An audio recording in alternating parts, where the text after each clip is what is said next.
My mother poured cold water over my 7-year-old daughter's head as discipline and told the family I was overreacting when I banned her. So I gave her a tribute she will never forget. My mother always said I was too soft on my daughter Mia, who was 7 and the sweetest kid who loved reading and drawing and never caused trouble. Mom raised me with wooden spoons and belt threats and cold showers as punishment and thought it made me strong, even though I spent years in therapy dealing with what she did to me. When Mia was born, I told Mom clearly that I would handle all discipline, and she was just grandma who gave hugs and cookies. Mom said modern parenting was creating weak children but agreed to respect my rules. She didn't respect anything. It started small with Mom telling Mia she couldn't have dessert until she finished vegetables I'd already said she didn't have to eat. Then Mom started putting Mia in timeout when I wasn't looking for things like talking too loud or running in the house. I'd find Mia crying in the corner and Mom would say she was helping me since I was obviously too tired to notice bad behavior. There was no bad behavior, just a normal 7-year-old being a child. I told Mom to stop and she said she'd raised me just fine and knew better than some parenting book. The real problems began when I had to work late shifts at the hospital and Mom watched Mia 3 nights a week. Mia started coming to me saying Grandma was mean but wouldn't say specifics. She'd get quiet when Mom entered the room and stopped wanting to visit her. Mom said Mia was being dramatic and manipulative, which was rich coming from the woman who faked chest pains whenever I disagreed with her. One night I came home early and heard Mia sobbing upstairs. I found her standing in the bathroom with her hands against the wall while Mom poured cold water over her head. Mom was saying this would teach her not to spill juice on the carpet. Mia was shaking and apologizing over and over, while Mom said apologies meant nothing without consequences. I grabbed Mia and wrapped her in towels while screaming at Mom to get out. Mom said I was overreacting to a little water and Mia needed to learn responsibility. She said her parents did the same to her and she turned out successful. I told her she turned out cruel and banned her from our house. Mom told the whole family I was keeping Mia from her over a minor disagreement. She said I was vindictive and using my child as a weapon.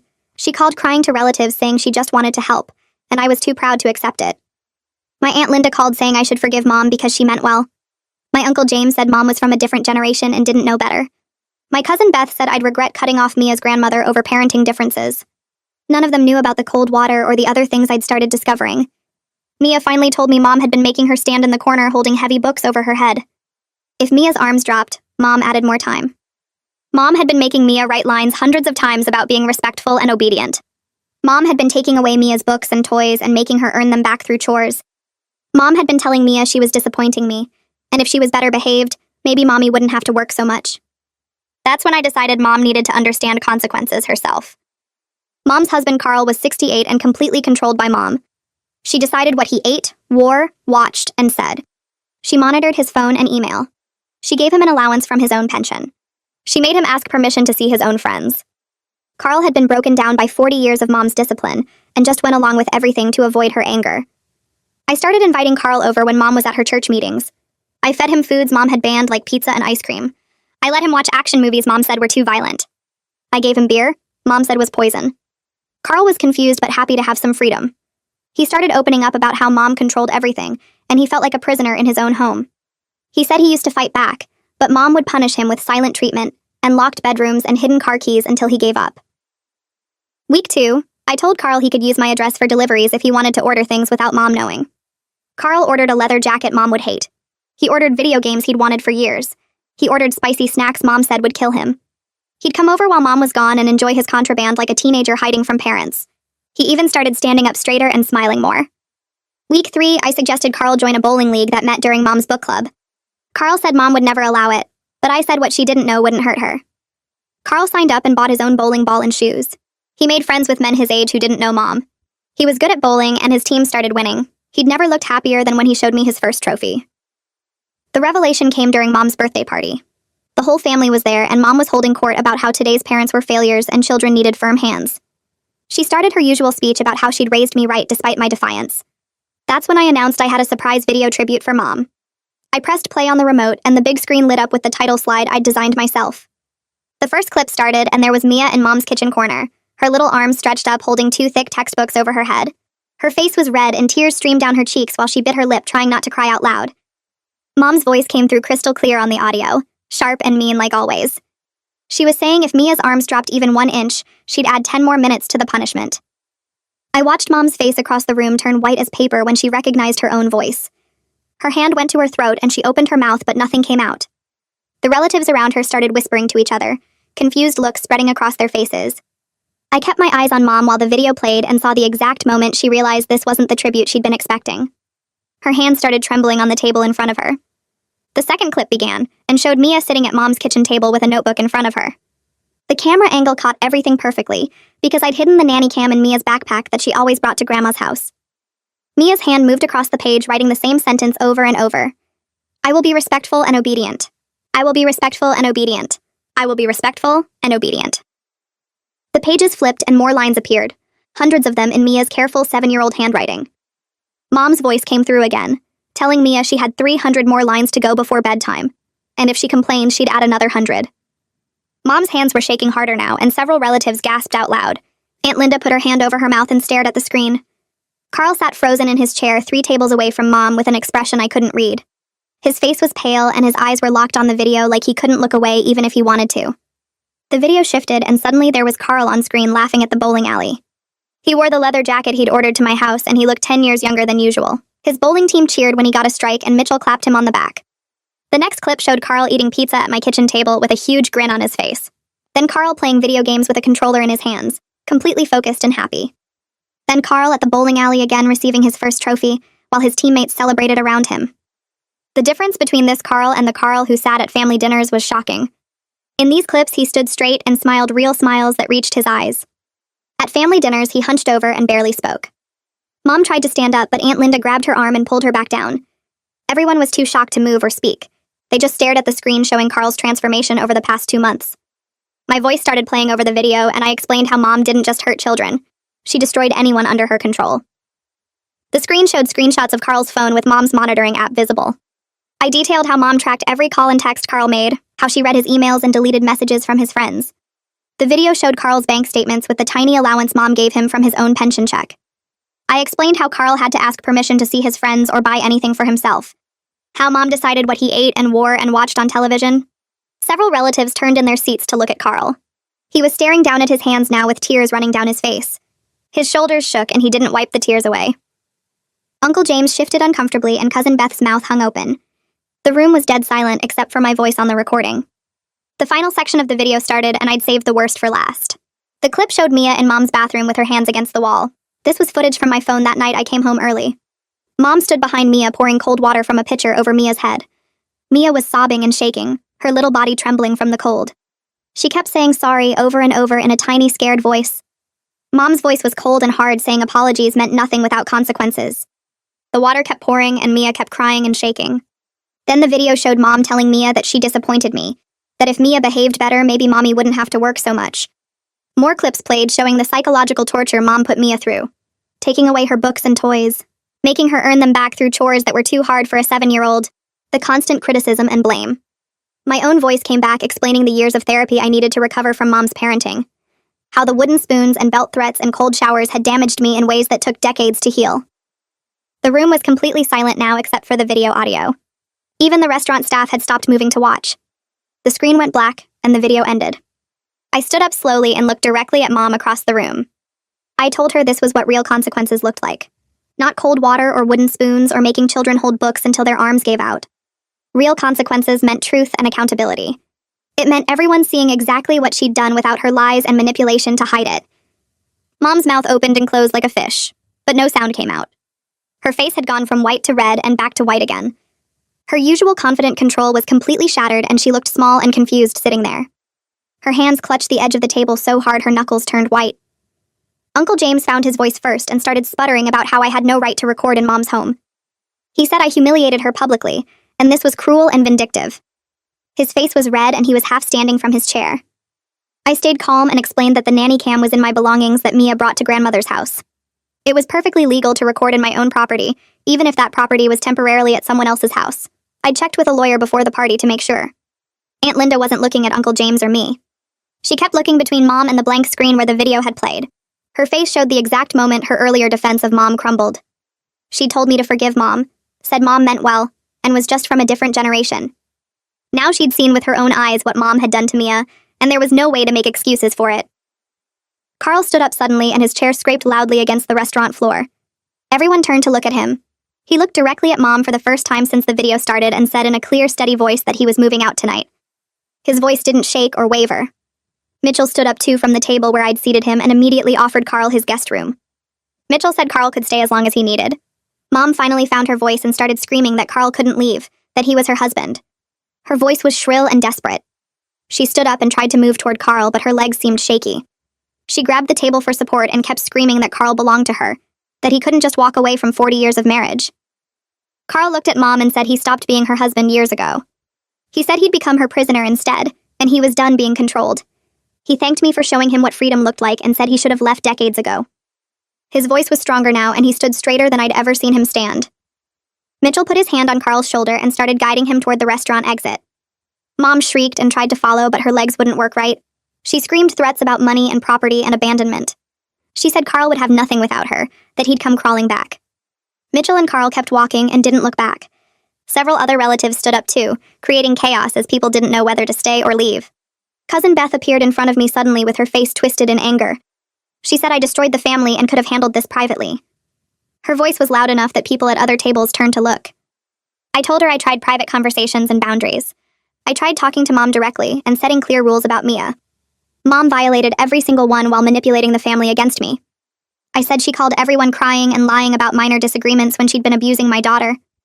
Beth's face got redder and she opened her mouth to argue more. Fiona stepped up beside me then, my coworker who'd helped me plan this whole intervention. She didn't say anything, but her presence next to me was solid support. Beth looked between us and seemed to realize she wasn't going to win this argument. She turned and stormed toward the exit where several other relatives were already leaving. Uncle James stood up from his table and walked toward the exit without saying another word to Mom. Aunt Linda followed him but stopped next to me first. She touched my arm and said she needed time to process everything she just saw. Her voice was quiet and shaky. I nodded and she left too. More relatives started gathering their things and heading for the door. Some of them looked at Mom with disgust while others looked confused or upset. Cousin Beth's husband grabbed her arm and pulled her toward the exit even though she kept trying to argue with him. The restaurant manager appeared near our private room looking worried about all the commotion. Fiona touched my shoulder and gestured toward the back hallway where she'd been watching Mia during the video. I followed her and found Mia sitting at a small table coloring with Fiona's daughter Anna. Mia looked up when I walked in and asked if we could go home now. I picked her up and carried her out the back entrance to avoid the chaos still happening in the main room. Fiona walked with us to my car and helped me buckle Mia into her seat. She told me I did the right thing and she'd see me at work tomorrow. I drove home with Mia asking questions about why everyone looked so mad at the party. I explained that sometimes grown-ups need to see the truth even when it's uncomfortable and makes them upset. Mia thought about this and said she was glad she didn't have to see Grandma's face during the video. That night around 9, my phone rang with Mitchell's number. I answered and heard Carl's voice on the other end sounding different from I'd ever heard him before. He was talking faster and his words didn't have that usual defeated tone. He told me he grabbed his important papers from the filing cabinet while Mom was still at the restaurant. He took his birth certificate and social security card, and the deed to the house his parents left him that Mom claimed was lost. He packed 2 suitcases of clothes and his medications. Mitchell was letting him stay in the guest bedroom for as long as he needed. Carl said Mitchell already offered to drive him to a lawyer's office tomorrow morning. His voice cracked when he thanked me for showing him he didn't have to live like a prisoner anymore. I told him I was proud of his courage and I'd help him with whatever he needed. He asked if I thought Mom would try to force him to come back. I said she probably would, but he was a grown man who could make his own choices. We talked for another 20 minutes about practical things like bank accounts and car insurance. Carl sounded lighter with every minute that passed. The next morning, I woke up to 47 text messages and 12 missed calls. I scrolled through them while drinking coffee. Some relatives sent supportive messages saying they had no idea how bad Mom's behavior was. Others sent angry messages calling me cruel and vindictive for humiliating Mom publicly. My cousin on Dad's side said the video made her physically sick, and she was cutting off contact with Mom permanently. Aunt Linda's daughter messaged that her mom cried all night about not protecting me or Mia better. Cousin Beth sent 3 long messages defending Mom and saying I manipulated the footage to make things look worse than they were. I blocked the hostile numbers immediately, and only responded to people who acknowledged what Mom did was abuse. Mia came into the kitchen asking for cereal and sat down at the table with her bowl. She looked at me seriously and asked if Grandma was going to come back to our house. I knelt down next to her chair and promised that would never happen. I told her Grandma couldn't come here anymore and we were safe. Mia nodded and went back to eating her cereal, like that was all the reassurance she needed.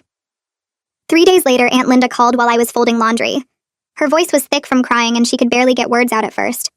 She apologized over and over for pressuring me to forgive Mom and expose Mia to an abuser. She said she always made excuses for Mom because confronting her seemed too hard and scary. She admitted she saw warning signs over the years, but told herself Mom was just strict and old-fashioned. She said watching that video made her realize she'd been enabling abuse for decades. I listened without interrupting and let her finish everything she needed to say. When she finally stopped talking, I told her I appreciated her honesty. I explained that our relationship would take time to rebuild because she'd pushed me to put my daughter in danger. She said she understood and would do whatever it took to earn back my trust. I told her that meant respecting my boundaries completely and never defending Mom's actions again. She agreed immediately and asked if she could see Mia sometime when I felt ready. I said maybe in a few months after Mia finished some therapy sessions. Carl met with a lawyer named Robert Chen the following week. Mitchell drove him to the appointment and waited in the lobby. The lawyer spent 2 hours going through all of Carl's documents and asking questions about the marriage. Carl called me that evening to report what he learned. The lawyer explained that Mom had been controlling everything illegally because Carl never signed any power of attorney documents. She had no legal right to monitor his accounts or give him an allowance from his own pension. The lawyer said Carl could reclaim complete financial independence and should consider filing for legal separation. He explained that Carl was entitled to half of all marital assets, plus reimbursement for any pension funds Mom spent without his permission. Carl sounded amazed that he had rights and options. He said he'd been living like Mom owned him for so long he forgot he was his own person. The lawyer was drawing up papers to freeze the joint accounts so Mom couldn't drain them. Carl would get his own account with direct deposit of his pension starting next month. I told Carl this was just the beginning of getting his life back. Mom started her counter campaign within days. She called every relative she could reach and told them I'd manipulated the video footage using editing tricks. She claimed I coached Carl to say those things about her, and he was confused because of his age. She said the nanny cam footage was staged with actors, and I was trying to destroy her reputation. Uncle James called to tell me about Mom's stories and said nobody was buying them. He'd seen the raw pain on Carl's face in that restaurant and knew it was real. Aunt Linda told me Mom called her crying about betrayal and abandonment. When Linda tried to discuss the abuse Linda witnessed over the years, Mom hung up on her. My cousin from Dad's side said Mom called her too, but she told Mom the video spoke for itself. She said Mom's voice sounded desperate and frantic in a way she'd never heard before. Cousin Beth was one of the few who still believed Mom's version. She posted on social media about false accusations and family betrayal. She claimed I was jealous of Mom's strong personality and wanted attention. Several relatives commented on Beth's post defending me and sharing their own memories of Mom's cruel behavior. Beth deleted the post after an hour, but screenshots were already circulating in family group chats. 2 weeks later, I took Mia to her first appointment with Lillian Beyer. The therapist's office had soft lighting and comfortable chairs with toys in one corner. Mia held my hand tight when we walked in and barely looked at Lillian at first. Lillian didn't push her to talk right away. She showed Mia the art supplies and said she could draw while we chatted if she wanted. Mia slowly moved toward the markers and paper. Lillian asked gentle questions about what Mia liked to do and what made her feel safe. Mia started opening up about being scared at Grandma's house. She talked about the cold water and having to hold the heavy books. She described how Grandma's voice got mean when she made mistakes.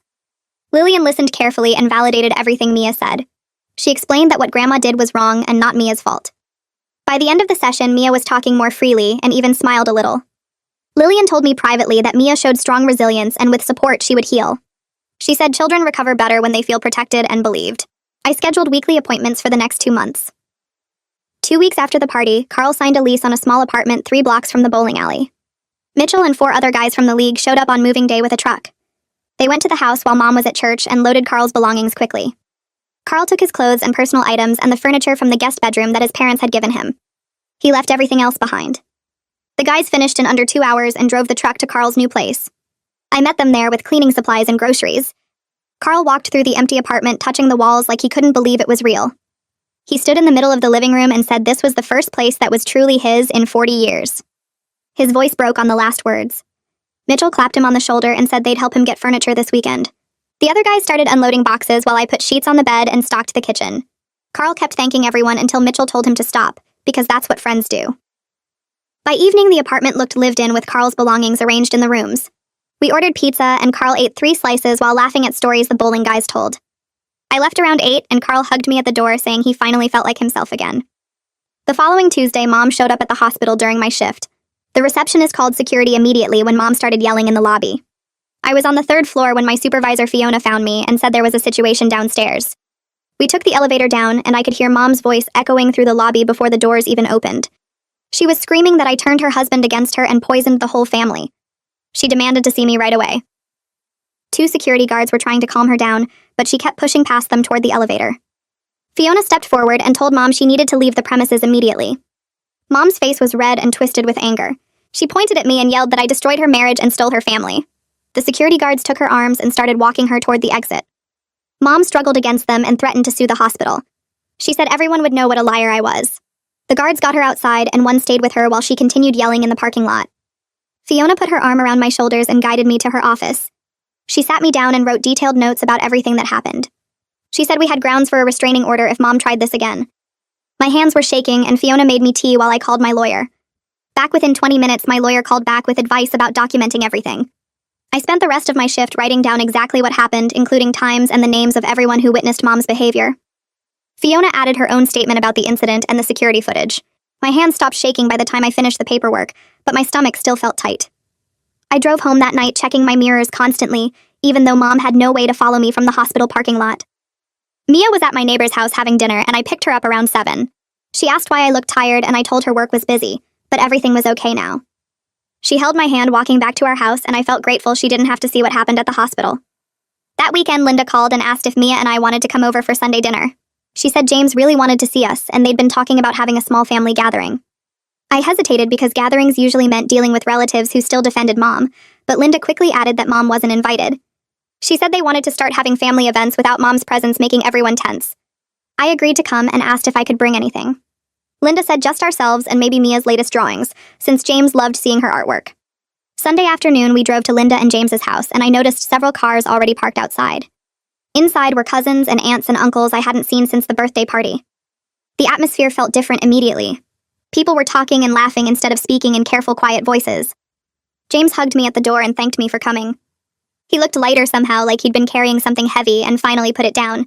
Mia ran off to play with some younger cousins in the backyard, while I joined the adults in the living room.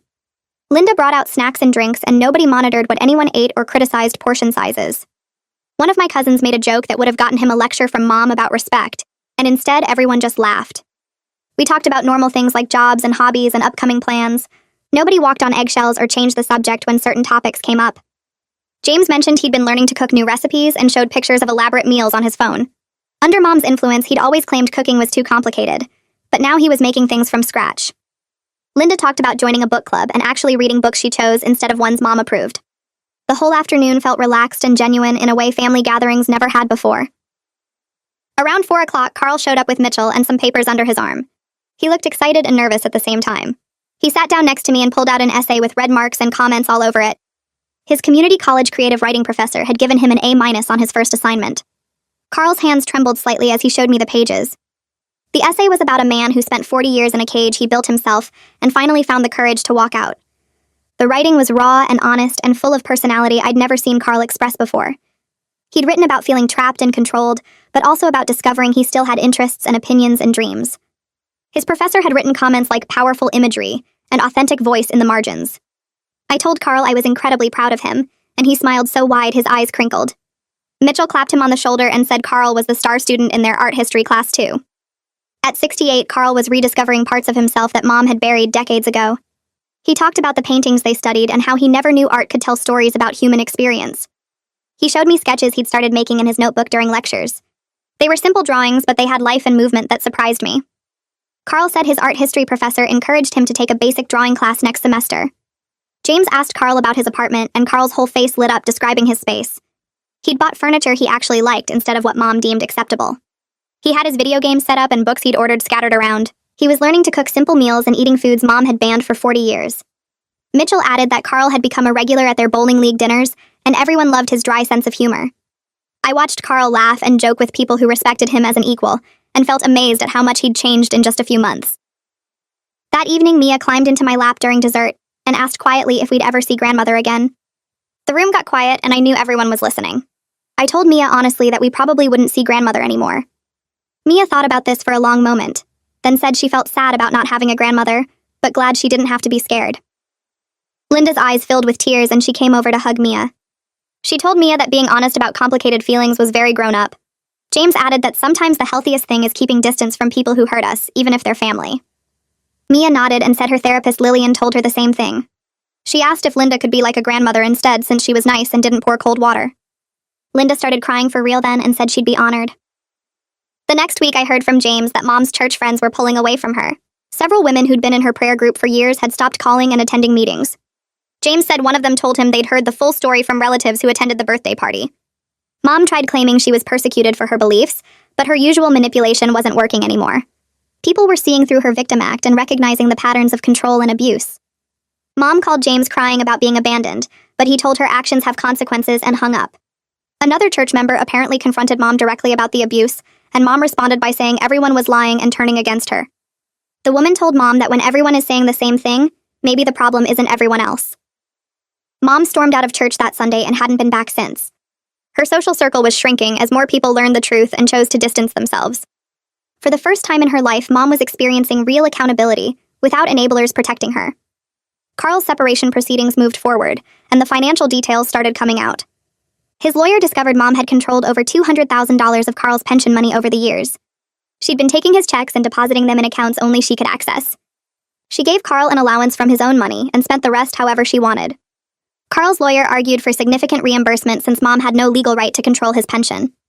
Mom's lawyer tried claiming it was marital property, and she'd spent it on household expenses. But Carl's lawyer had bank statements showing Mom's personal spending on things like expensive clothes and jewelry and trips with her church friends. The evidence of financial abuse was overwhelming, and the judge wasn't buying Mom's excuses. The judge ordered reimbursement within 30 days, and Carl's lawyer made sure the court had enforcement mechanisms ready if Mother tried to avoid paying. Carl came over that evening after the ruling and sat at my kitchen table looking stunned. He kept touching the court papers like they might disappear if he looked away. I made him dinner and he ate slowly, savoring every bite of the spicy chicken Mother never let him have. He told me he'd spent 40 years believing he deserved her control because he wasn't smart enough or capable enough to manage his own life. The court ruling proved she'd stolen from him for decades, and he finally understood none of it was his fault. I watched him straighten his shoulders and smile for real, not the fake smile he wore around Mother to avoid her anger. Linda called the next morning asking if she and James could take Mia to the park. I agreed after confirming they understood my rules about snacks and bedtime and respecting Mia's boundaries. They picked her up at 10 and brought her back at 3, and Mia was glowing. She showed me the bracelet Linda helped her make and told me Uncle James pushed her on the swings for 20 minutes straight.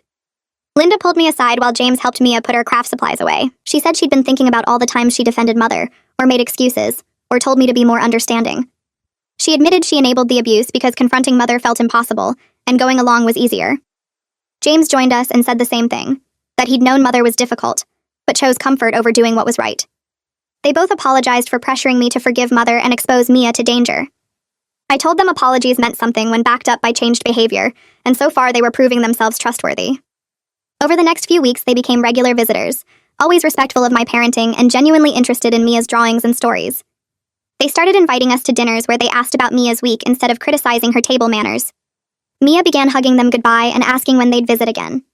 I watched my daughter build relationships with family members who actually deserved the connection. Carl joined an art history class at the community college 6 weeks after moving out. He'd always loved museums, but Mother said they were boring wastes of time. The class met Tuesday evenings, and Carl would call me after each session excited about what he'd learned. He started visiting galleries on weekends and buying art books with his reclaimed pension money. One Tuesday, he called sounding nervous and happy at the same time. He said there was a woman in his class named Constance who'd invited him for coffee after the lecture. I told him to go and have fun, and he laughed like I'd given him permission to do something wild. The next week, he asked if I'd meet Constance at a coffee shop downtown. I brought Mia, and we found Carl waiting outside looking terrified. Constance arrived 5 minutes later, a woman around 65 with gray hair and kind eyes who shook my hand firmly. She told me Carl talked about his bowling trophies constantly, and she wanted to meet the person who'd helped him find his courage. We sat together for an hour while Constance and Carl discussed their class readings, and Mia colored at the table. I watched how Constance listened when Carl spoke and asked his opinions and treated him like an equal. She never interrupted or corrected or told him he was wrong about his interpretations. Carl's face was relaxed and open in ways I'd never seen around Mother. When we left, Constance hugged Carl goodbye and said she'd see him in class. Carl walked me to my car grinning and asked what I thought. I told him she seemed wonderful, and he deserved someone who respected him. He teared up and said he'd forgotten what it felt like to be treated like a person, instead of a problem to manage. 3 months after the birthday party, I stopped at the grocery store after work. I was comparing pasta prices when someone tapped my shoulder. Beth stood there with her cart, arms crossed and mouth set in a thin line. She said she'd been hoping to run into me so she could talk some sense into me. I kept looking at pasta boxes while she launched into a speech about family forgiveness and how I was being cruel keeping Mia from her grandmother. She said everyone makes mistakes and Mother deserved another chance, and I was teaching Mia to be unforgiving and cold. I put a box of penny in my cart and turned to face her directly. I explained slowly that protecting children from abuse wasn't cruelty, and maintaining boundaries with abusers wasn't being unforgiving.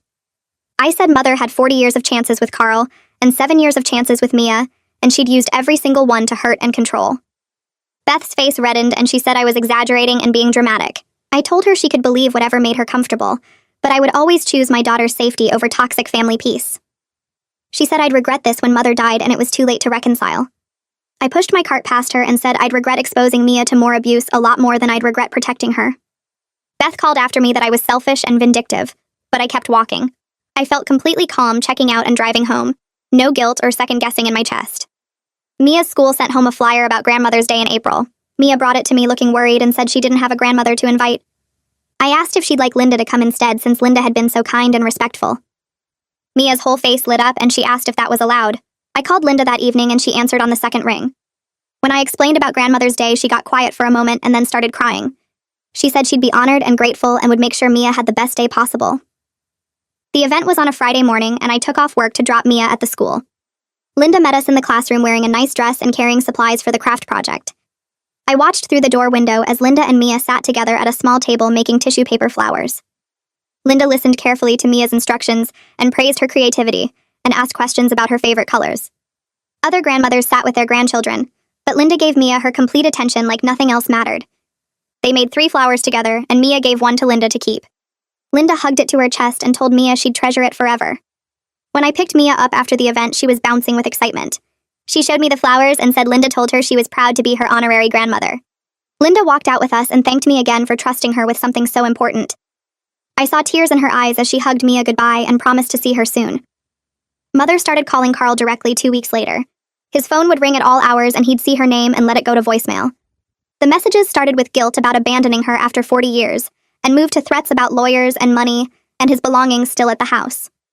Carl played me one voicemail where Mother said he was a coward and a failure, and she'd made him into something respectable.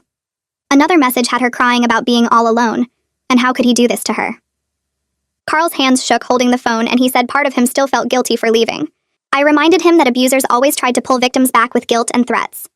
His lawyer sent Mother a cease and desist letter, warning that continued contact constituted harassment and would result in legal action. The calls stopped for 3 days and then started again, Mother leaving messages about how the lawyer letter proved I was controlling Carl now. Carl's lawyer filed for a restraining order and Carl blocked Mother's number completely. He called me that night sounding lighter and said he felt relieved instead of guilty. He said every message from Mother reminded him why he left, and blocking her felt like closing a door on 40 years of pain. The legal separation took 4 months of paperwork and court dates and negotiations. Mother's lawyer tried to claim she deserved spousal support, but Carl's lawyer presented evidence of financial abuse and control. The judge ruled in Carl's favor on every point and signed the separation papers on a Tuesday in July. Carl was officially free with his pension restored and his bank accounts in his own name.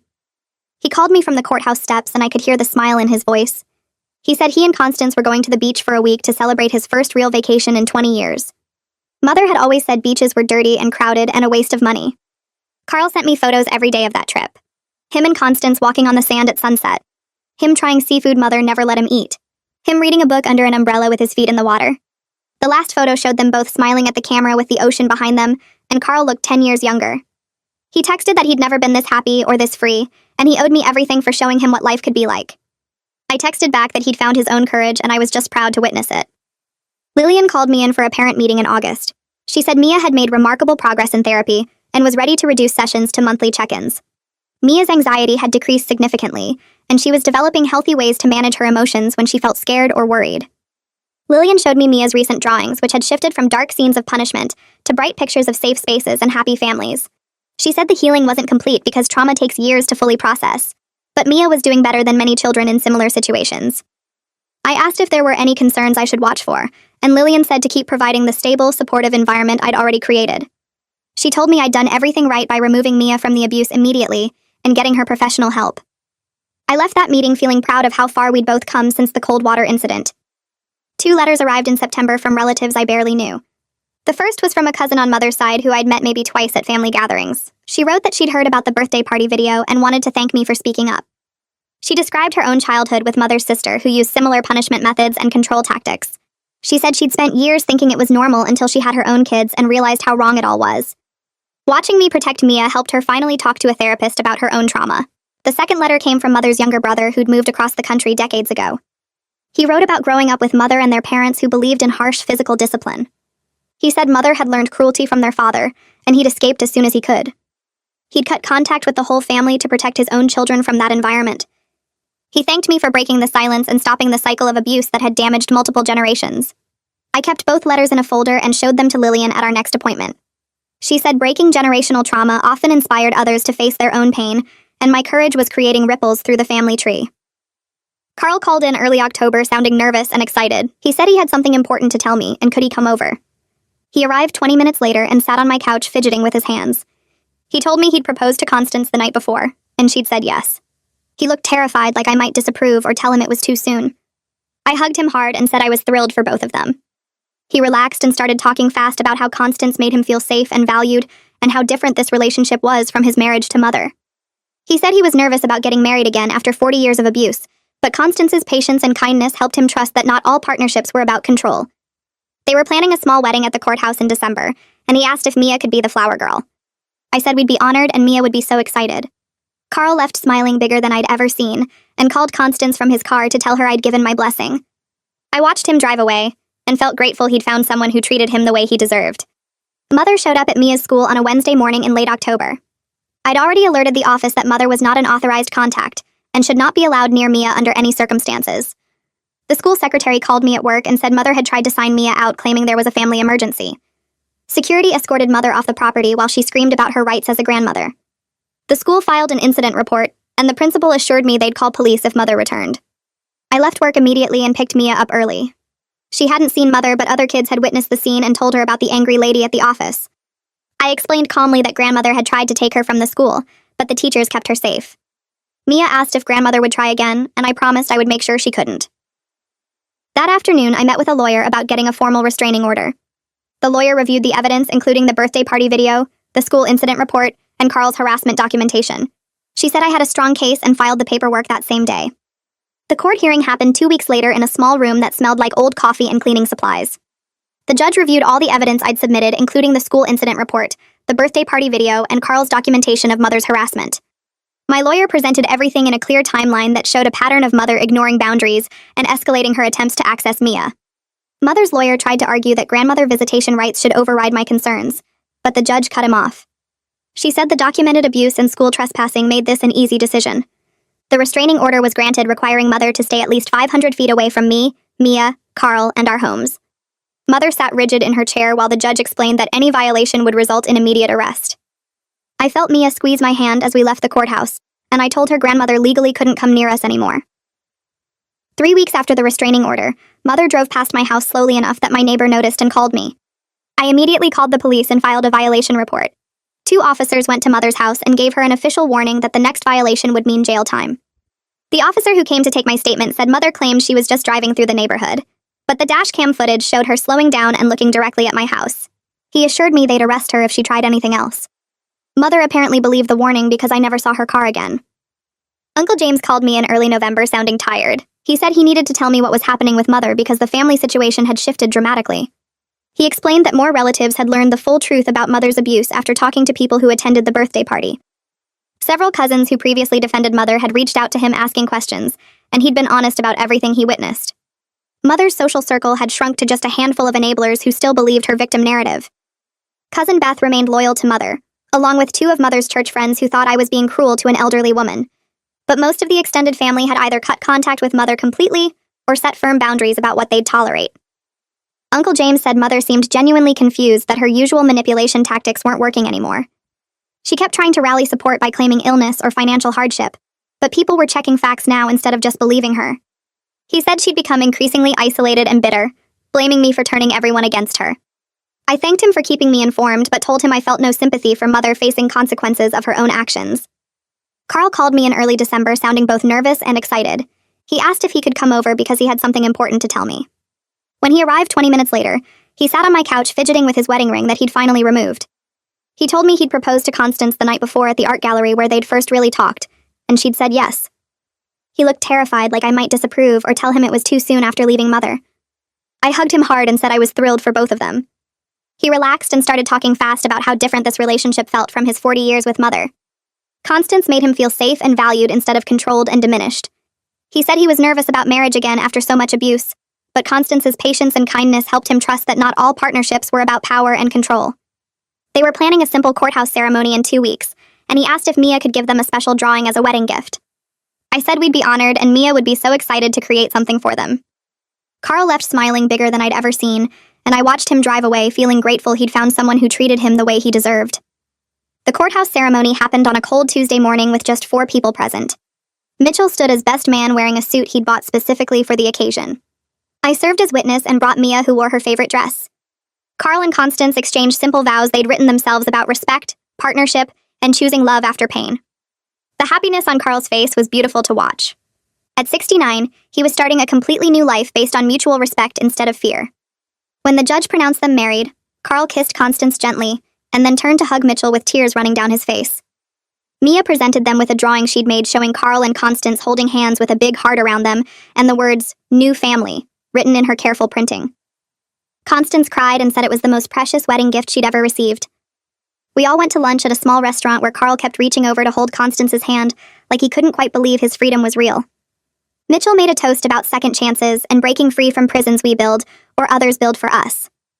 I watched Carl laugh at Mitchell's jokes and realized I'd never seen him this relaxed and genuine. The man who'd been so broken and controlled had found himself again. 6 months after the birthday party intervention, Mia and I drove to Aunt Linda and Uncle James's house for Thanksgiving. It was a small gathering of only the relatives who'd chosen accountability over enabling Mother's behavior. Aunt Linda had cooked a traditional meal, and the house smelled like turkey and pumpkin pie. Uncle James greeted us at the door with genuine warmth instead of the tension that used to mark family gatherings. Mia ran off to play with their dog while I helped Linda set the table. We sat down to eat without the usual fear of saying something wrong or triggering Mother's anger.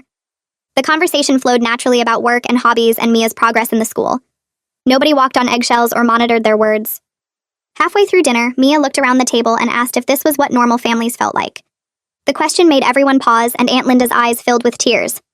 She told Mia yes, this was what family should feel like, safe and happy without fear. Uncle James added that he was sorry Mia had experienced anything different and proud of how brave she'd been.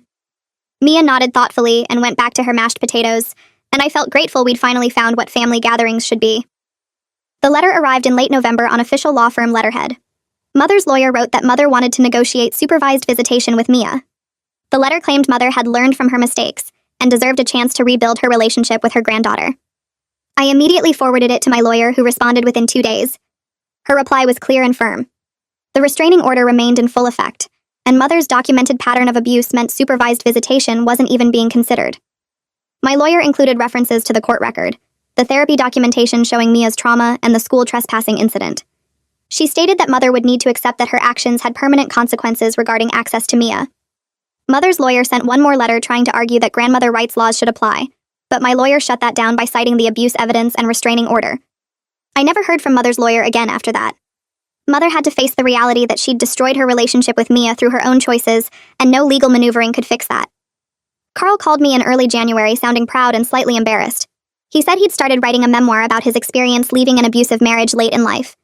His creative writing professor had read the first 3 chapters and thought it could help other people trapped in similar situations. Carl explained he was writing about the 40 years of control, the small freedoms that showed him what life could be, and the terror and joy of finally leaving. He wanted to give hope to other people who thought they were too old or too trapped to escape abuse. I told him I was incredibly proud of him for turning his pain into something that could help others. He said writing it was hard because he had to face things he'd suppressed for decades, but his therapist supported the project as part of his healing. He asked if I'd be willing to read chapters as he finished them and give feedback. I said absolutely, and I meant it. Carl was taking his experience and creating purpose from it. That was the best possible outcome from everything we'd been through. One evening while I was tucking Mia into bed, she asked me a question I'd been expecting but dreading. She wanted to know if I thought grandmother would ever understand what she did wrong. I took a breath and gave her the honest answer. I told her that some people never take responsibility for their actions no matter how much evidence they see or how many people tell them the truth. I explained that Mother would probably always believe she was right and everyone else was wrong. But I also told Mia that Mother's refusal to understand didn't mean the people she hurt had to keep giving her chances. We protected ourselves by setting boundaries, and that was the healthy choice even if Mother never got it. Mia thought about this for a long moment, her face serious in the dim light from her nightstand lamp. Then she nodded and said she was glad we were safe now. She said she used to be scared all the time at grandmother's house, but now she only felt scared sometimes in dreams. I hugged her and told her the dreams would keep getting less frequent as time passed. She fell asleep holding my hand, and I sat there thinking about how much healing we'd both done in 6 months. The family had permanently split into 2 distinct groups. One side acknowledged mother's abuse and either cut contact or set firm boundaries with her. This group included Aunt Linda, Uncle James, Mitchell, Constance, and about half of the extended relatives who'd witnessed the birthday party intervention. The other side still enabled Mother and believed her victim narrative. Cousin Beth led this group along with Mother's remaining church friends and a few relatives who prioritized family unity over accountability. I'd accepted that some relationships were beyond repair. The people who demanded I forgive Mother and restore contact weren't people I wanted in my life anyway. The family I'd built with Mia, Carl, Constance, and the reformed relatives was healthier than anything Mother's control had ever created. We had honest conversations and real boundaries. We respected each other's feelings and choices. Nobody manipulated or guilt-tripped or demanded obedience. It wasn't the large extended family I'd grown up with, but it was genuine and safe. That mattered more than maintaining relationships with people who'd rather protect an abuser than acknowledge the truth. 1 year after the birthday party intervention, Carl and Constance hosted a dinner at the home they now shared. It was a modest house near the bowling alley with a small yard and cheerful yellow paint. Mia immediately ran off to play with the neighbors' kids who Carl and Constance had befriended. I helped Constance finish cooking while Carl set the table with obvious pride in his own home. Mitchell arrived with his wife and Aunt Linda, and Uncle James came bearing wine and dessert. We gathered around the table Carl had picked out himself and shared a meal full of genuine laughter and warmth. The conversation ranged from bowling tournaments to Mia's school projects to Constance's book club. Nobody monitored their words or feared saying something wrong. Halfway through dinner, Carl excused himself and gestured for me to follow him to the kitchen. He pulled me aside with tears in his eyes and thanked me for giving him the courage to leave Mother. He said he'd been so broken down that he couldn't see any way out until I showed him what freedom looked like. I told Carl he'd found his own courage and I just showed him what was possible. He shook his head and said without my intervention, he'd probably still be sitting in Mother's house asking permission to see friends. He said the best revenge against Mother wasn't her isolation or the financial consequences she faced. The real victory was the happiness and peace we'd all built without her controlling everything. We walked back to the dining room where everyone was laughing at one of Mitchell's stories. Carl raised his glass and proposed a toast to breaking cycles and choosing health over toxic family loyalty. Everyone clinked glasses, and I looked around the table at the people who'd chosen truth over comfortable lies. Mia ran in from playing outside with grass stains on her dress and a huge smile on her face. She climbed into my lap and asked what we were celebrating. I told her we were celebrating family, the real kind that keeps you safe and helps you grow. She nodded like that made perfect sense and stole a bite of my dinner. This was what healing looked like, messy and imperfect, but genuine and full of hope for better tomorrows. Mia's therapy session that week felt different from all the others. She sat on Lillian's couch with her sketchbook open, showing drawings of art studios and classrooms instead of the darker images she used to create. Lillian asked what she wanted to be when she grew up, and Mia talked about being an artist who taught kids how to draw and paint. She said she wanted to be the kind of teacher who never yelled or made students feel scared. Lillian smiled and told her that sounded like a wonderful dream. After Mia went to play with the toys in the waiting room, Lillian pulled me aside and said Mia had processed the abuse better than most children her age. The nightmares happened maybe once a month now instead of every night, and Mia's confidence grew stronger each week. She wasn't just healing, she was building something new and healthy from the pieces. I drove home feeling lighter than I had in months, watching Mia hum along to the radio without that haunted look in her eyes. Linda and James invited us over for dinner the following Saturday. While Mia played in their backyard, Linda and James sat across from me at the kitchen table with serious expressions. Linda started crying before she even spoke, saying they'd both been going to therapy to understand why they defended Mother for so long. James admitted they knew Mother was harsh, but convinced themselves it was normal because facing the truth meant admitting they'd enabled abuse for years. They said their therapist helped them see how fear of Mother's anger made them gaslight me instead of protecting Mia. Linda reached across the table and squeezed my hand, promising they'd never doubt me again when it came to keeping Mia safe. James said they wanted to be the aunt and uncle Mia deserved, not the ones who chose comfort over doing what was right. I told them their accountability meant everything, and that rebuilding trust would take time, but I was willing to try. They both nodded and said they understood completely. 2 cousins I hadn't spoken to since the birthday party called within days of each other. The first was Sarah, who admitted she initially thought I was being dramatic until Mother tried manipulating her into taking sides against her own sister. Sarah said watching Mother's continued lies opened her eyes to how she operated. The second was John, who confessed he defended Mother because he was scared of being cut off from the family like I was. Both asked if we could slowly rebuild our relationship, and both said they understood if I needed time. I told them the same thing I told Linda and James. Mia's safety wasn't up for debate, and my boundaries around Mother were permanent. If they could respect that completely, then yes, we could try again. They both agreed immediately, and thanked me for giving them another chance. It felt strange having family members apologize and actually mean it instead of just trying to smooth things over. I tucked Mia into bed that night, and she looked up at me with those big brown eyes. She said she felt happy now and safe in our house. She told me she knew what grandmother did was wrong and she was glad I protected her from it.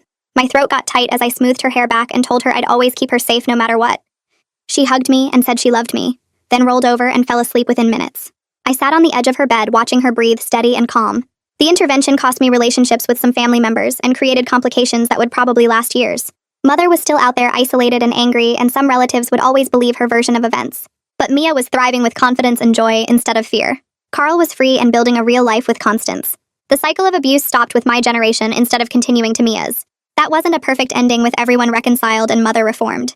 It was real justice, messy and incomplete, but absolutely worth every difficult choice I made.